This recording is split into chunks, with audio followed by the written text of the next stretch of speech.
살아 역사하시는 하나님, 1.1획도 변하지 않은 영원한 하나님의 말씀을 저희들 가운데 주셔서 오늘 이 말씀을 들을 때 성령 하나님, 전하는 자나 받는 자가 주의 말씀 앞에 온전히 순복하며 저희의 삶이 그만큼 더 변하며 그리스도의 의가 저희의 삶 가운데 더 드러나며 저희의 죄는 더 죽어지고 우리 스스로 쳐서 복종시켜 말씀 앞에 온전히 순복하여 주의 의를 이루는 인생들 되게 하여 주옵소서. 저희의 마음 밭이 단단해지지 않게 도와주시고 다 기경되어 옥토밭 같아서 30배, 60배, 100배의 열매를 맺을 수 있게끔 성령 하나님 간섭하여 주옵소서. 예수님의 이름으로 간절히 기도합니다. 아멘. 자리에 앉아주시기 바랍니다. 계속해서 우리가 보는 산상수훈 말씀을 들여다볼 때 예수님께서 이 무리들에게 말씀을 전할 때 정말 폭탄적인 말씀을 하셨죠. 생전 듣도 보도 못한 하나님 나라에 어떻게 하면 들어가고 하나님 나라에 들어가는 것을 확증받은 사람은 과연 어떻게 살아가는 사람이 되어야 되는지 바로 그것을 예수님께서 계속 말씀하고 계십니다. 그러한 가운데서 예수님께서 5장에도 한 번, 6장에도 한 번, 7장에도 한 번 굉장히 중요한 말씀을 혹시 잊어버릴까 봐 던지십니다. 우리 의가, 저와 여러분의 우리의 의가 바리새인과 서기관, 율법학자들보다도 낫지 않으면 절대로 천국에 못 들어간다는 거예요. 그 말씀을 5장 20절에도 하셨고 6장 1절부터 4절까지도 하셨고 마지막 7장 28절에도 하셨습니다. 그러면서 우리들에게 하신 말씀이 무엇인가 하면 정말 우리가 살아가는 삶 가운데서 나의 의를 구하고 나의 뜻을 구하는 그 인생 가운데서는 아무리 우리가 주여 주여 해도 7장 마지막에 주님은 돌이켜서 이렇게 말씀하신답니다. I never knew you. I don't know you도 아니에요. I didn't know도 아니에요. I never knew you. 그 말씀 우리가 다시 한번 되새겨보면서 정말 하나님께서 보기를 원하시는 그 의, the righteousness, 바로 이 율법 학자들과 바리새파와 서기관들보다도 더 나은 의가 무엇인지를 예수님은 계속해서 말씀하고 계십니다. 자, 오늘 본문 가운데 우리가 지난 주일 주님께서는 심판하지 말라고, 다른 사람들을 저지하지 말라고, 그 기준은 저지하시는 심판관이 따로 계신데 하나님, 또 심판주로 오시는 예수 그리스도가 계신데 우리가 하나님인 양 다른 사람들을 내 기준에 맞추어서 판단하는 것이 얼마나 두렵고 위험한 것인지 예수님은 말씀을 하셨습니다. 그러고 난 다음에 예수님이 5절에 그러한 위선의 삶으로는 천국에 들어갈 수 없음을 지적해 주셨습니다. 먼저 우리 눈에 있는 들보를 빼고 다른 사람 눈에 있는 티를 찾는 것이 맞지 않느냐라고 예수님이 말씀하시면서 오늘 본문으로 들어갑니다. 오늘 본문에 저와 여러분이 읽었지만 쉽지 않은 말씀이에요. 도대체 개는 누구고 돼지는 누군가? 다시 한번 말씀 여러분에게 읽어드립니다. 거룩한 것을 개에게 주지 말고 너희 진주들을 돼지에게 던지지 말라. 그렇지 않으면 그것들이 발로 그것들을 짓밟고 뒤돌아서서 너희를 또 물어 뜯을지 모른다라는 거예요. 자, 저와 여러분이 여기서 이제 이해를 좀 해야 됩니다. 배경적인 것. 자, 제일 첫 번째 등장하는 것이 개가 등장합니다. 아마 여러분 되게 반려견들 집에서 거의 식구처럼 키우죠. 제 딸이에요. 뭐 이렇게 소개하잖아요. 강아지 데리고 와서. 그 당시에는 집에서 개를 키우지 않았기 때문에 또 애완용으로 한다는 그 개념 자체가 없어서 바로 이 성경에 등장하는 배경을 갖고 있는 개는 사실은 들개예요. scavenger. 아주 그냥 여러분 그 당시에 성전을 한번 생각해 보시면 제일 쉽습니다. 우리가 예루살렘 성전을 생각할 때 지금 여러분이 예루살렘 가게 되면 그 황금 돔이 있는 그 이슬람의 그 성전 중심으로 해서 지금 사실 남서쪽에 조그맣게 남아 있는 지금 웨일링 워 통곡의 벽이 지금 남아 있지만 정말 이 헤롯의 궁전 굉장했죠. 겉으로 볼 때는 마치 우리 로마에 있는 무슨 성 베드로 성전처럼 아주 굉장한 건축의 아름다움이 있었습니다. 그런데 사실은 그 안을 이렇게 들여다보면 엄격하게 따지면 예루살렘 성전은 도축장입니다. 이해되십니까? 도축장이에요. 겉은 굉장한데 사실은 몇 걸음만 들여다보면 코를 쥐지 않고는 숨을 쉴 수 없을 만큼 전국 각지에서 하나님 앞에 예배 드리기 위해서 예물로 짐승들을 가지고 와서 제사장들이 그것을 하나님이 정한 법규대로 각을 떠서 하나님 앞에 번제로 드리고 화목제로 드리고 하는 그러한 이 슬라우팅 하우스가 사실은 성전이었어요.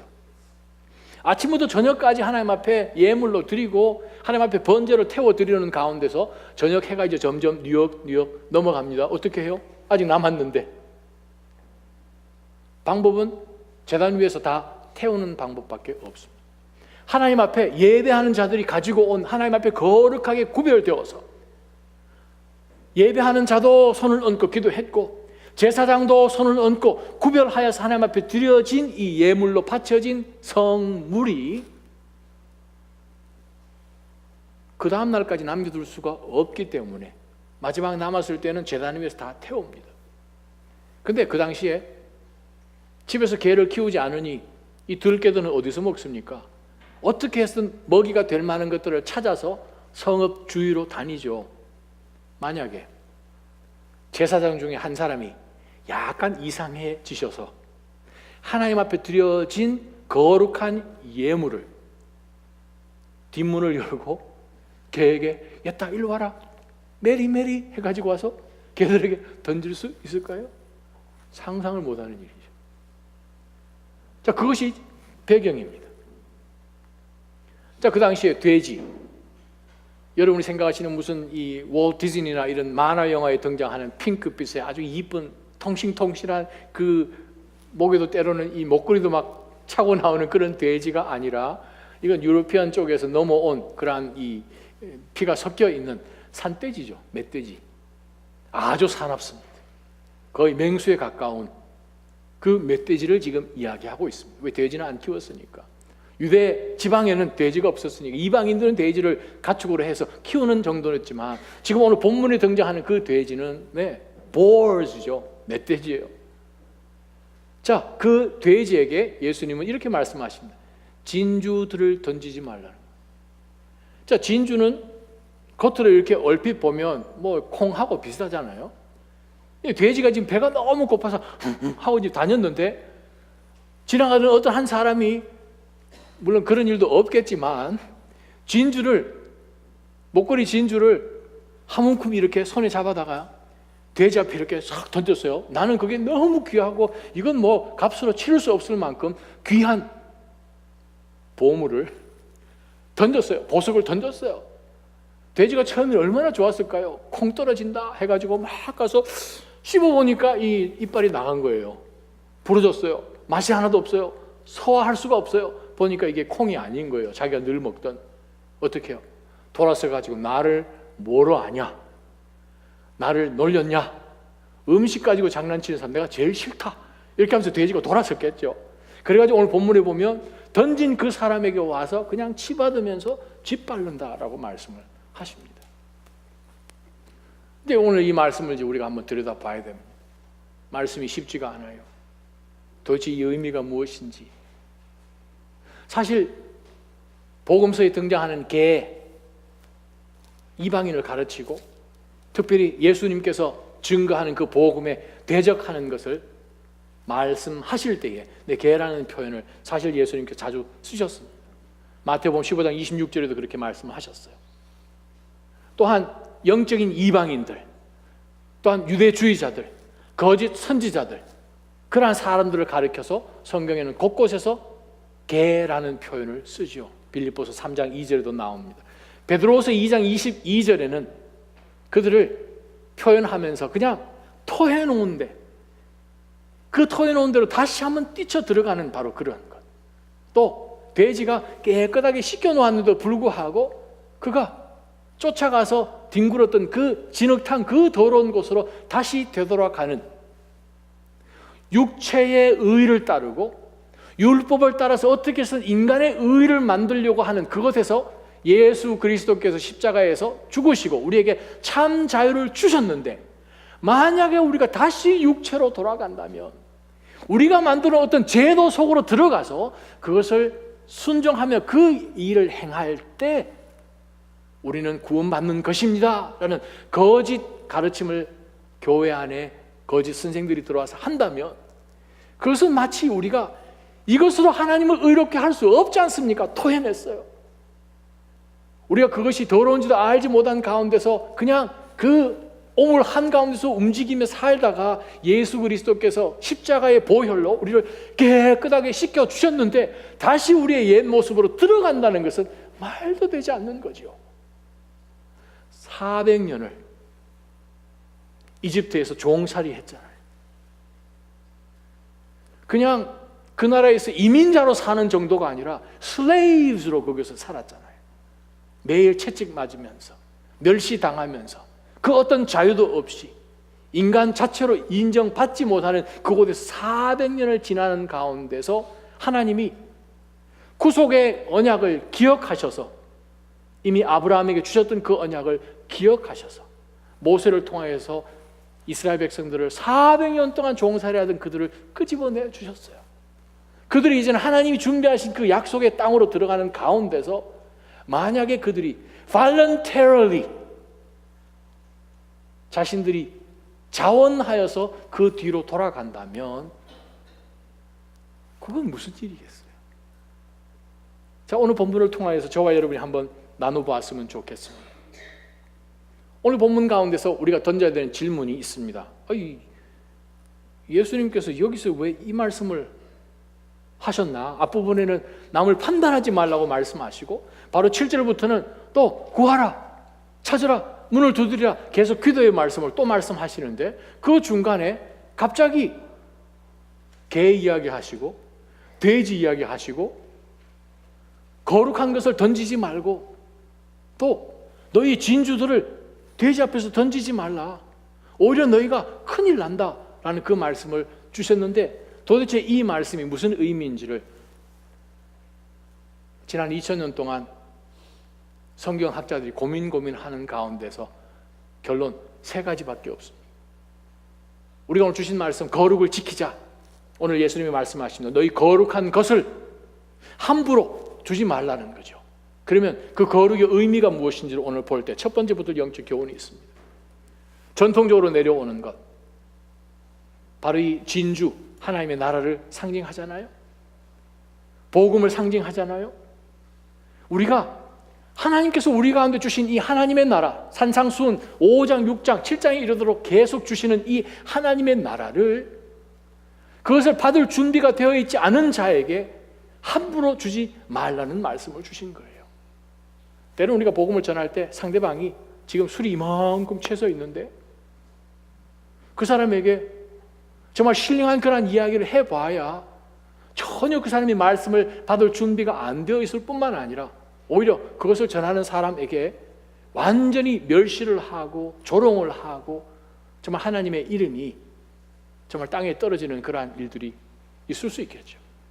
예수님께서 말씀하셨습니다. 십자가 지시기 전에 헤롯 앞에 섰습니다. 헤롯이 무식한 사람이 아니잖아요. 공부할 거 많이 했던 그 당시에 당대의 리더지 않습니까? 왕이잖아요. 헤롯 앞에 섰을 때 헤롯은 예수님을 통하여서 천국이 도대체 무엇인지, 복음이 도대체 무엇인지 알기를 원했고 예수님이 헤롯 자기 앞에서 기적을 베풀어 주기를 원했어요. 그때 예수님 아무 말씀 안 하셨습니다. 왜요? 받을 마음의 준비가 안 돼요. 예수님이 제자들을 마을마다 짝을 지어서 보내십니다. 보내시는 가운데 예수님이 그들에게 이러한 명령을 주셨어요. 만약에 너희가 들어가는 집마다, 너희가 가는 마을마다 복음을 만약에 받아들이지 않는다면 나올 때 신발에 있는 먼지를 털어버려라. 준비가 안 돼 있는 걸 어떻게? 그러면 죄가 그들 가운데 머리 위로 올라갈 것이다. 사실 바울 사도가 사도행전에서 사도행전 13장과 18장에 보게 되면 그가 전도 여행을 가는 가운데서 1차 전도, 2차 전도 하는 가운데서 어떤 마을에 가서는 정말 그 마을 사람들이 복음을 받고 너무 기쁜 가운데서 정말 하나님의 말씀이 그런고하여 묵상하는 가운데서 예수 그리스도를 구세주로 영접한 마을들도 있지만, 온 마을 전체가 복음을 배척하고 하나님의 나라에 대해서 아주 조롱했던 그러한 마을은 바울 사도가 나오면서 신발을 턴 것을 우리가 봅니다. 오늘 말씀하십니다. 우리로 하여금 하나님의 말씀을 전할 때, 사실은 우리가 전할 때 판단이 필요합니다. 7장 1절부터 5절까지 나온 말씀처럼 지혜로운 판단도 필요해요. 때로는 우리가 말씀을, 하나님의 나라를, 복음을, 예수 그리스도의 그 이름을 전할 때 말로 전하는 것보다 오히려 그 사람에게 먼저 나의 삶의 모습, 변화된 나의 행동을 통해서 보여주는 것이 때로는 더 파워풀해질 수 있어요. 우리가 어떤 노래를 배울 때도 그렇잖아요. 가사가 참 좋긴 한데 먼저 그 멜로디를 우리가 먼저 접할 때 그 멜로디가 너무 좋은데 나중에 보니까 가사도 너무 좋은 거예요. 바로 그런 것처럼 우리의 삶을 통해서 우리가 복음을 증거할 때 지혜가 필요한 거예요.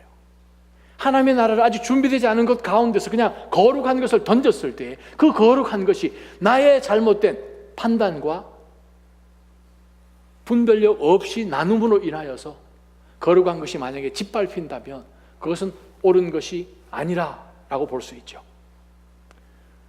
두 번째 말씀입니다.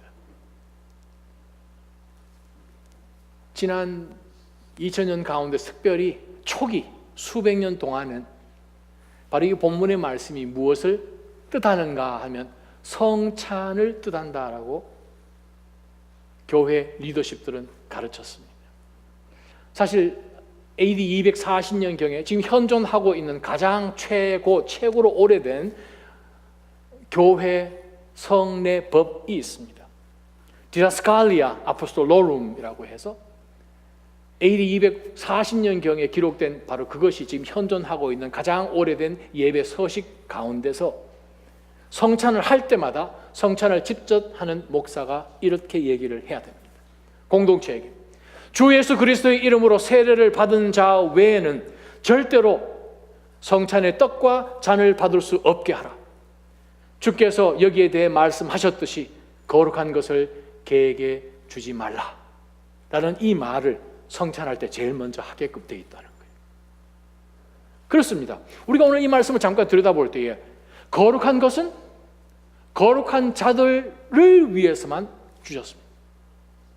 거룩하지 않은 상태 속에서 거룩한 것을 받을 때 그것을 믿음으로 받아서 어느 순간에 거룩한 사람이 되어서 그것을 받으면 그게 굉장한 은혜요, 삶에 굉장한 다이너마이트 같은 변화를 일으키지만 그것에 전혀 관심이 없는 가운데서 거룩을 받을 때는 개처럼 돼지처럼 그것을 멸시하겠죠.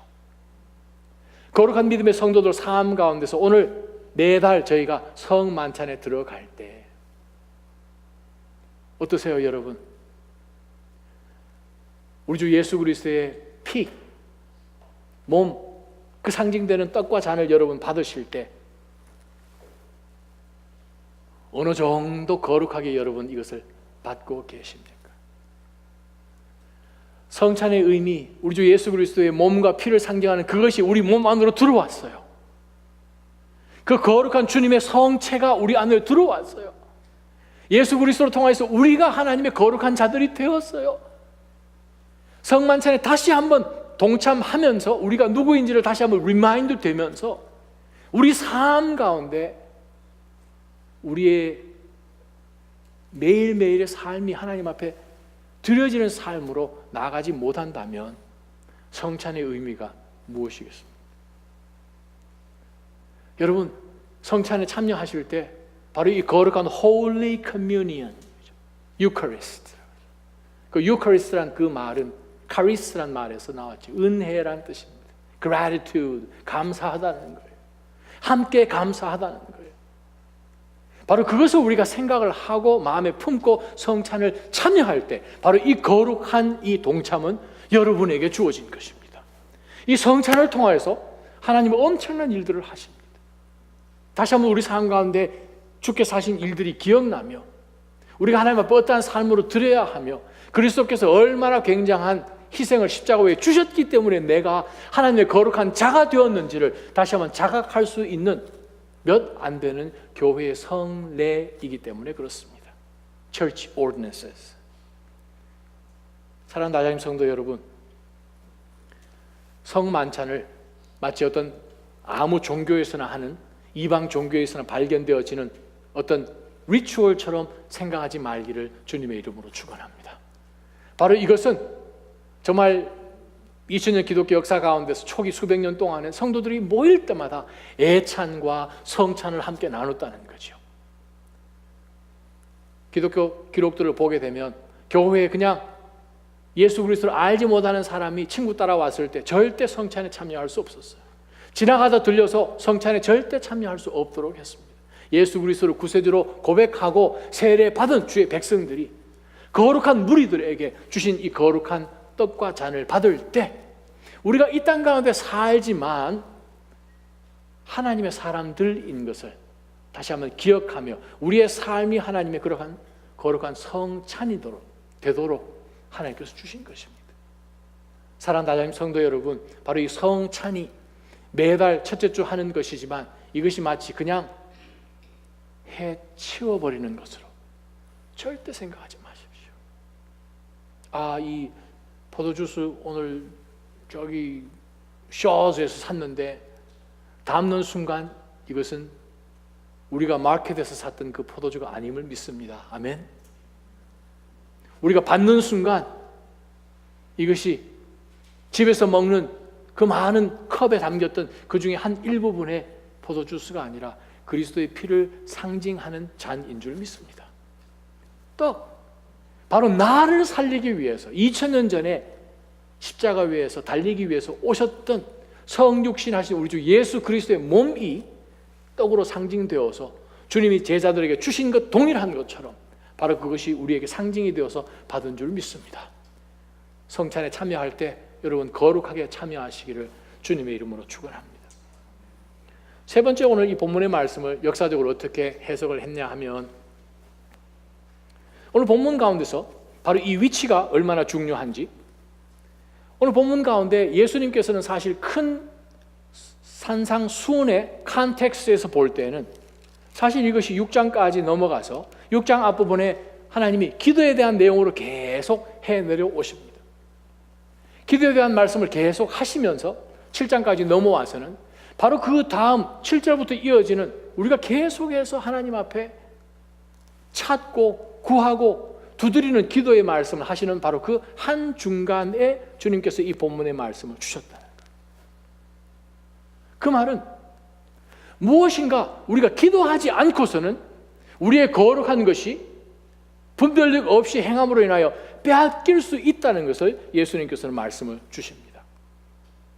주기도문 우리 제일 마지막 부분에 보게 되면 다만 악에서 구하옵소서, 악한 자로부터 우리를 제발 구해 주십시오 라고 예수님께서는 제자들이 그 기도를 가르쳐 주셨습니다. 사단이 사실상 저와 여러분이 주일 예배 와서 성도들과 만나서 악수하고 허그하고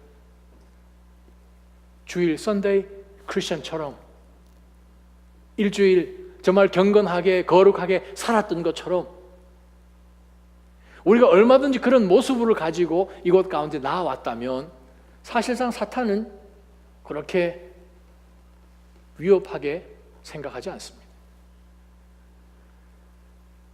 왜냐하면 하나님이 계속해서 우리에게 강조하는 것이 우리의 의를 강조하십니다. 하나님이 찾으시는 바로 그 의가 우리 가운데 만약에 없다면 겉으로 드러나는 그 어떤 모습도 사실은 사탄은 그것이 이거 큰일 났네라고 생각하지 않죠. 저와 여러분 삶 가운데 의롭다고 생각하는 바로 그러한 부분들, 그것이 정말 하나님이 찾으시는 의인지. 왜요? 오늘 본문 가운데서 말씀하신 거룩한 것은 거룩한 곳에 있어야 합니다. 거룩한 것은 거룩한 곳에 속해 있고 거룩한 것은 구별되어야지 그것을 거룩이라고 이야기하지요. 우리가 세 번째 정말 하나님 앞에 거룩을 지킬 수 있는 방법은 그래요. 세속으로부터, 악으로부터 하나님 우리를 건져내어 주십시오 하는 가운데서 기도로 나아갈 때 우리는 거룩을 유지할 수가 있어요.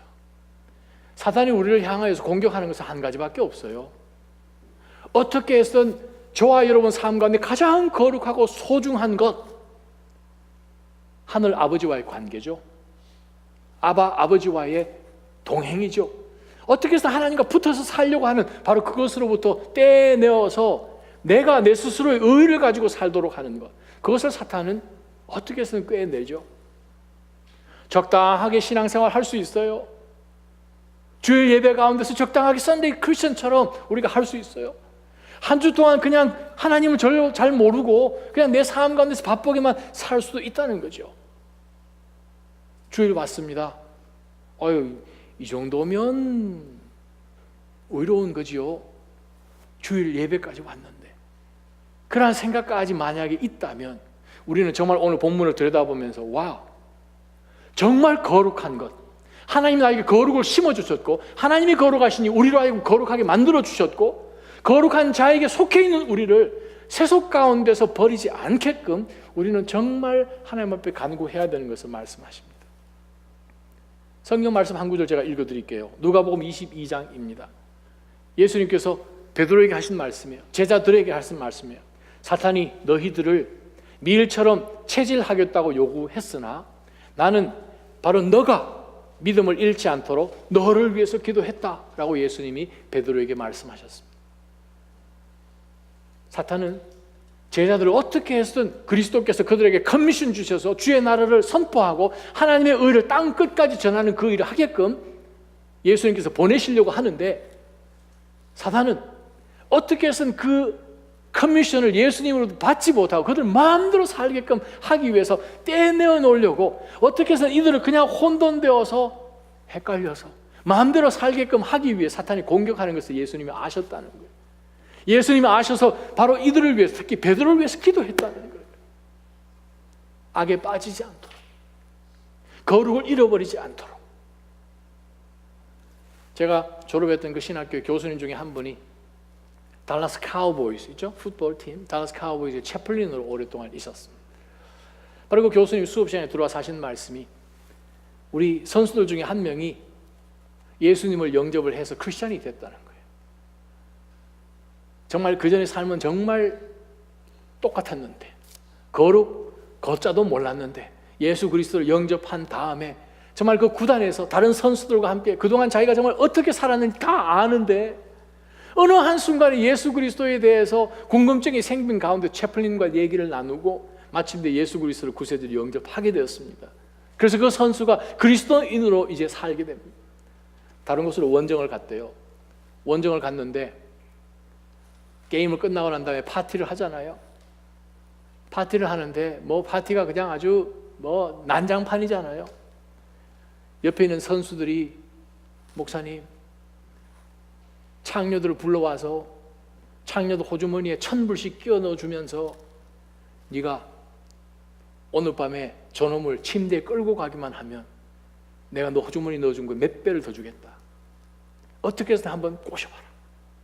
그렇게 했다는 거예요. 정말 자기가 정말 죽을 힘을 다하여서 자기 자신을 지켰다는 거예요. 돌아와서 하는 얘기가 목사님 아십니까?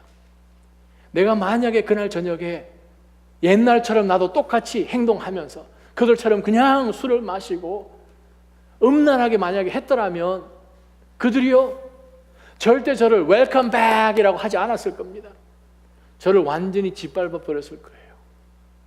제가 믿었던 그 그리스도, 그 믿음이 도대체 무엇이냐라고 예수 그리스도를 욕하면서 제가 정말 하나님 앞에 헌신했던 그 모든 것을 헌신짝처럼 완전히 그냥 사람 취급을 안 했을 거예요. 울면서 그 고백하는 얘기를 수업 시간에 와서 한번 한 적이 있었습니다. 사랑하는 나장님 성도 여러분, 저와 여러분에게 하나님께서 주신 이 거룩한 삶은 절대 싸구려가 아닙니다. 하나밖에 없는 독생자 예수 그리스도께서 오셔서 그분이 우리를 대신하셔서 죽으셨기 때문에 우리 인생이 절대 싸구려가 아니라는 거죠. 정말 거룩하게 거룩을 피를 흘리기까지 우리가 그것을 지켜내지 않으면 어느 순간에 사단은 바로 우리 곁에서 거룩이 secularize 되게끔 온 힘을 다해서 우리를 하나님 아버지로부터 떼놓으려고 할 것입니다. 저와 여러분 그런 경험이 있으실 거예요. 복음을 전했던 사랑하는 가족이나 친구나 아니면 지금까지 여러분 복음을 전하면서 정말 복음을 전했지만 아직까지 그 복음이 튕겨나와서 어떻게 해야 될지 모르고 지금까지 기도하는 그러한 전도 대상자들이 아마 있을 거예요. 복음 전할 때 누가 제일 어렵습니까? 친척들 잘 어렵고 가족들 어렵고 친한 친구들 어려워요. 특별히 어려운 사람들이 어떤 류의 사람들인가 하면 복음을 전했어요. 예수 그리스도 정말 어떻게 그분께서 우리 죄를 대신하여 죽으셔서 우리가 그분 믿기만 하면, 근데 그분 얘기합니다. 야, 너 아냐고. 내 주변에 당신 같은 예수장이들 많이 아는데 그 사람들 지금 어떻게 살고 있냐고.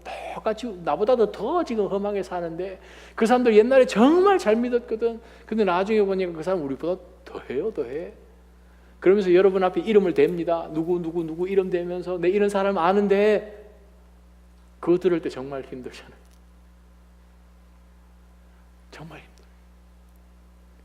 아니, 우리에게 말은 하지 않았지만 우리 주변에 정말 내 힘으로 지금까지 살아와 봤지만 나의 능력이 없어서 사실은 나의 미래나 내일이나 당장 상황이 어떻게 변할지 모르고 내 능력으로 내 가정 가운데 일어난 이 일들도 변화시킬 수 없는 것을 보면서 사실은 한번 예수님 믿어볼까? 한번 예수님 한번 알아가 볼까? 하는 마음 가운데서 궁금증이 생겨 여러분에게 묻고 싶은 사람이 있지만 입이 안 떨어진 사람이 있을 거예요. 왜요? 자신이 없거든요. 내 힘으로 고백한 이 예수 그리스도를 정말 인생 끝까지 붙들고 하나님 앞에 거룩한 사람으로 살 자신이 없거든요. 때로는 그냥 적당하게 컴프로마이즈 하고 싶거든요. 적당히 타협하면서 그냥 좋은 게 좋은지 내 힘으로 못 하는데 그걸 굳이 예수 그리스도를 또 하나 또 알 필요가 있을까 한다는 말이죠. 저와 여러분 동일하지 않습니까? 정말 믿음으로 산다는 것이 오늘 우리 목회자들 모여서 지난 한 주 동안 어떻게 지냈는지 나눈 가운데서 정말 우리 삶 가운데 영적인 그 스트러글은 말로 다 할 수가 없다는 거죠. 목사라고 별다르겠습니까? 저와 여러분 동일하게 삶 가운데서 사단은 끊임없이 우리를 공격하고 있습니다. 근데 여러분, we got good news. 우리는 못하는데, 나는 그것을 이겨낼 힘이 없는데 우리 안에 그것을 하실 분이 들어와 계십니다. 만왕에 들어와 계십니다. 우리 보고 고개를 들라고 하십니다. 문들아 열리라라고 하십니다. 만유보다 크신 분이 여러분 안에 들어와 계세요. 그걸 오늘 예수님이 말씀하십니다. 우리는 상황이 변하지 않아서 답답해하지요. 아무리 기도해도 때로는 하나님이 기도를 응답 안 해주시는 것 같아요. 우리는 어떻게 거룩을 지킵니까? 우리가 하나님 앞에 끝까지 기도하는 거예요. 왜요? 이것을 이루실 일은 하나님 밖에 없거든요. 거룩을 어떻게 지킵니까? 끝까지 하나님 앞에 매달리는 거예요. 세상이 득달같이 달려들어도 내 안에는 그를 이길 만한 자신이 없어도 하나님은 그 일을 이루시는 하나님이시기 때문에 그렇습니다. 구하십시오. 찾으십시오. 두드리십시오. 끊임없이 하나님 우리를 구해 주십시오. 하나님 앞에 간구하는 것 가운데 그래요. 우리는 거룩을 지킬 수 있습니다. 우리는 못해도 우리 안에 계시는 그분이 우리 주 예수 그리스도의 날까지 그것을 이루실 거예요. 함께 여러분과 함께 찬양하면서 말씀을 마쳤으면 좋겠는데, 저와 여러분이 부르고 싶은 찬양이 있습니다. 기도를 멈추지 마라. 눈앞의 상황이 마음을 눌러도 원망하지 마라. 저들이 너의 입을 지켜보고 있으니 너의 입을 지켜라. 믿음 없는 말을 하지 말라는 거예요. 마음을 빼앗기지 말라. 내가 널 도우지 않는다는 그러한 세상 사람들의 소리에 하나님이 어딨냐? 너의 모든 게 아무리 불리하게 보여도 너는 기도를 계속 하라고 말씀하십니다. 너 기도를 멈추지 말라. 내가 너의 그 모든 상황을 바로 역전시키리니 너 기도를 멈추지 말라. 내가 잠시도 쉬지 않고 모든 걸 지켜보고 있으니 바로 역전시키리라 말씀하십니다. 저들의 힘이 너를 압도해도, 저들의 힘이 내 숨을 조여도 너는 보리라 기도의 능력을 내가 역전시키리라 말씀하십니다. 우리 한번 하나님 앞에 간구하면서 기도하는 가운데 찬양하십시다.